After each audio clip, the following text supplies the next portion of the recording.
Welcome to Conversations with Leaders in Luxury. I'm Greg Furman, founder and chairman of the Luxury Marketing Council.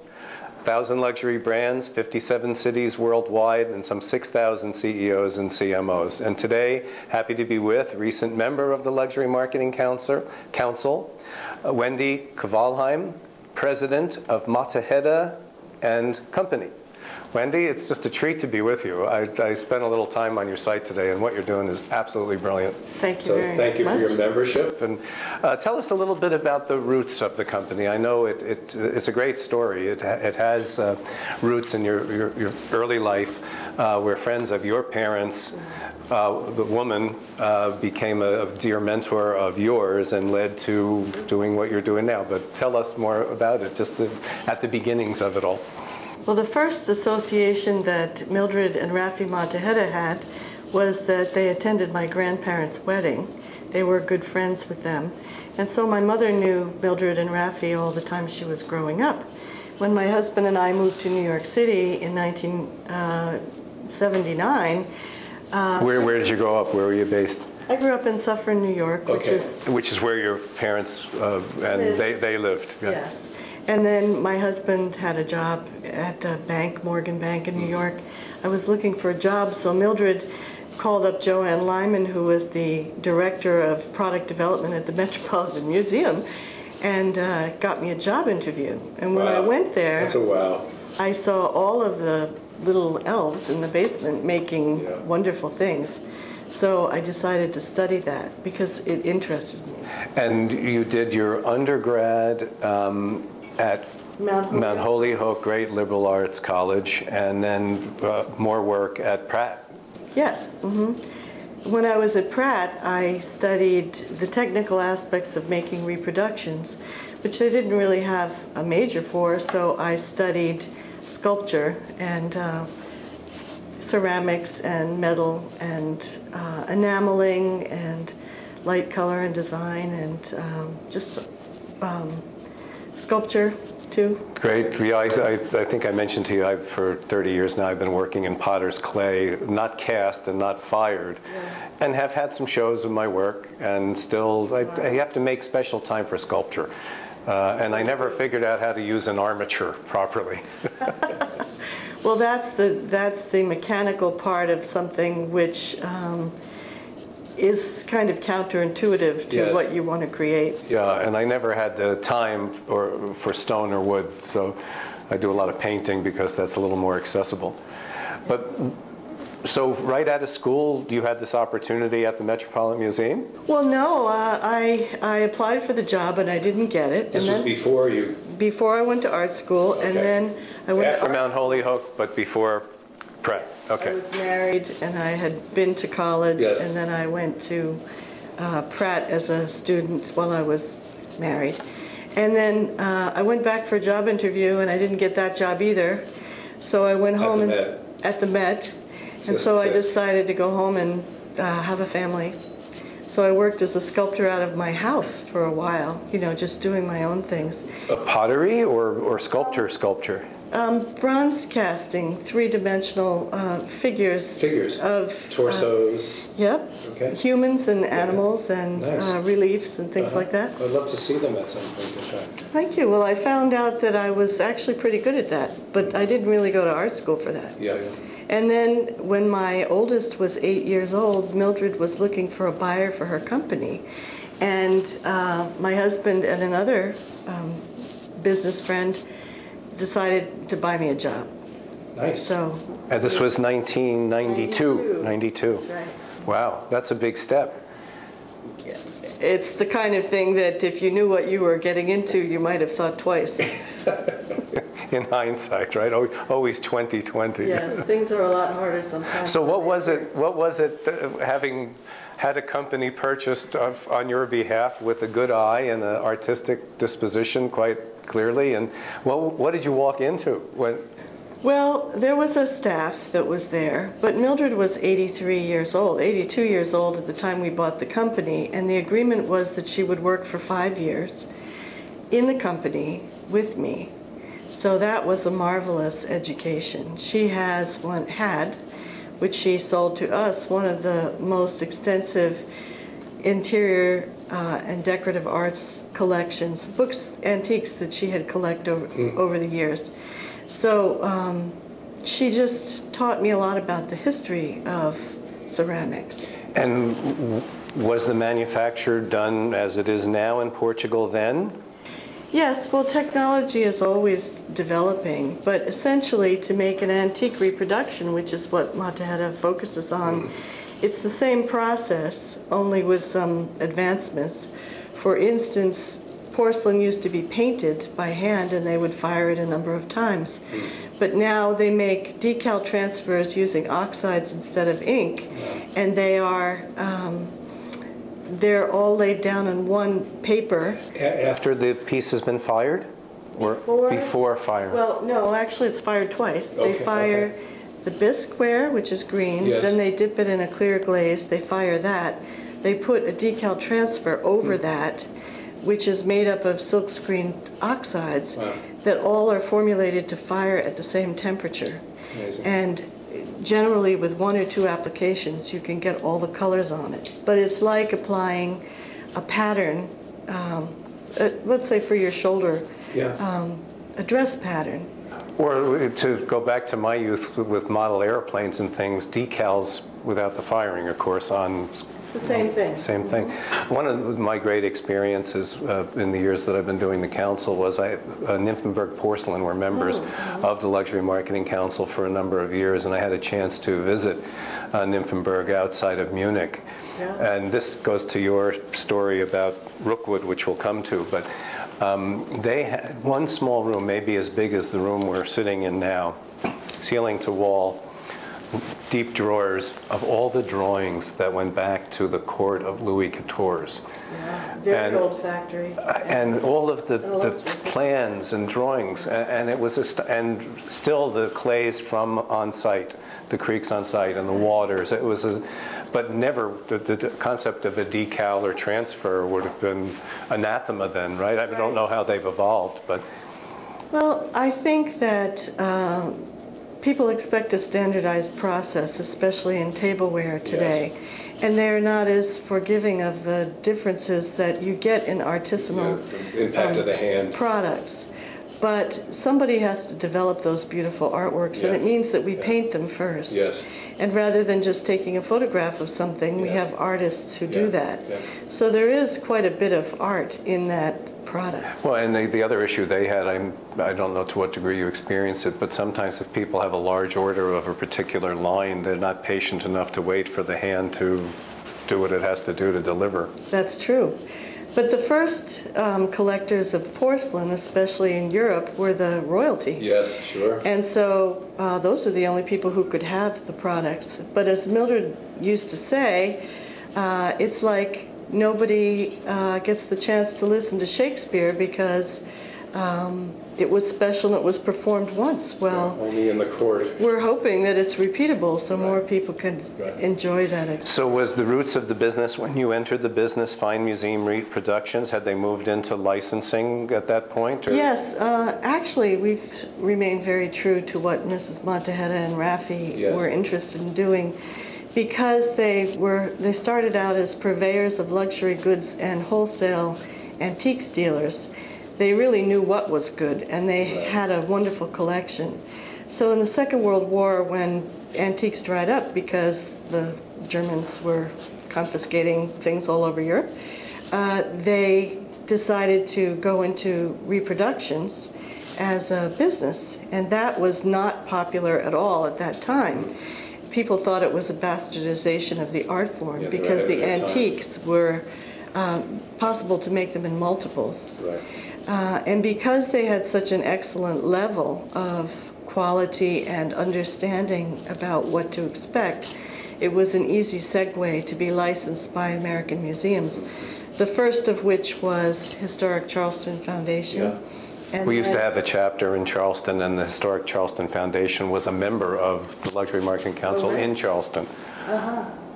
Well, they got the first Blue Canton pattern from the pediatrician who was in town owned quite a bit that was part of his family heritage, and so they started with that. But then they worked with the Metropolitan Museum secondly. Monticello, Mount Vernon. Recently, I think on your watch, National Geographic. Yes, that's just in this last year. National Geographic has over 1 million pictures in their archives. They have original art, they have those beautiful photographs, they have all kinds of things. And one of the things we made recently was a pattern called Snowflake, where there was a fellow who took photographs of actual snowflakes in 1920, I think it was 27 or thereabouts.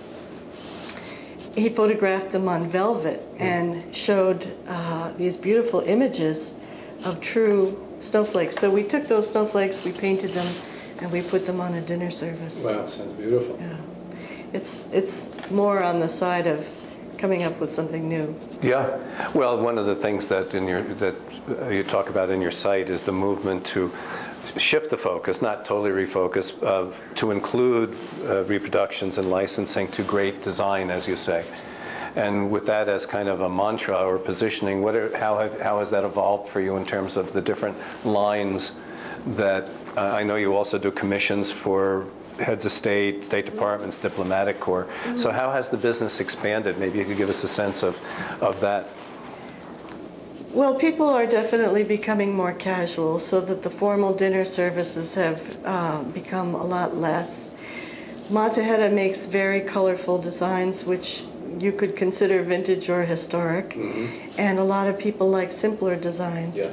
So we're trying to take the story, which is an excellent story in many cases, and also focus on classics, because we know classics have longevity and are enduring. So if the thing is something that has withstood the test of time, then the chances are that it will continue into the future. But it's very difficult to move away from a category that one is in, because people have those expectations about you. So we the beauty that resides in your, how would you say, earliest portfolio of products. I mean, it really is astonishing work, and why would one? Well, I think it's necessary to move from that. But so our focus, my focus is if I really like it. I mean, that's the biggest test for me, because whatever Mottahedeh is, it is all the way. I think it's important to be unafraid when you choose something. And as a leader in the market, you can either lead the market or you can follow the market, but you can't do both. And if you lead the market, you'll never really know until you do something about whether it's going to work. So recently we've taken on the distribution of Haviland and Parlon brand product, which is very under which Limoges, most people would be most familiar with that.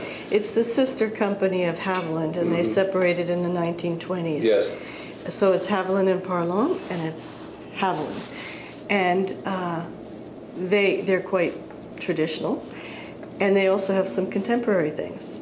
And then the second one that we took on recently is jars. That's an extraordinary line, and very, very different from what you did historically. Yes. And a lot of contemporary stores and gourmet stores are buying that, and so there's kind of thinking as a sculptor and thinking of the elegance and fine finishing of your roots, and then seeing jars. There's kind of a handsome solidity to it. It goes in a completely different direction aesthetically. We needed that. We needed that in today's market.